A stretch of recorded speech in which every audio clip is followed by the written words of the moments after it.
बंद कर गावे वाला धंधा समाज सारा होता गंदा।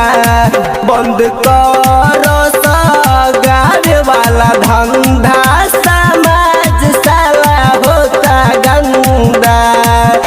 समाज सारा होता गंदा हो, समाज सारा होता गंदा हो।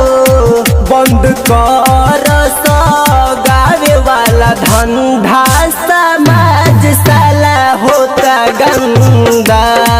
बंद कर गावे वाला धंधा समाज सारा होता गंदा।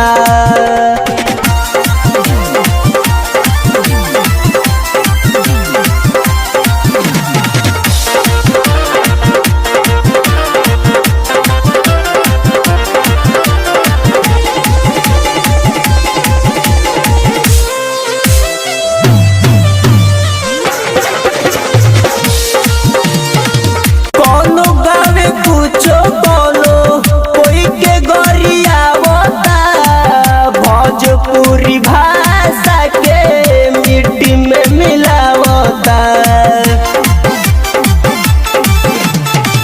कोनो गावे कुछो कोनो कोई के गरियावता। भोजपुरी भाषा के मिट्टी में मिलावता। आँख तो हनी के भइल बाटे अंधा।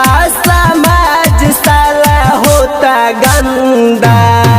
बंद कर गावे वाला धंधा समाज सारा होता गंदा।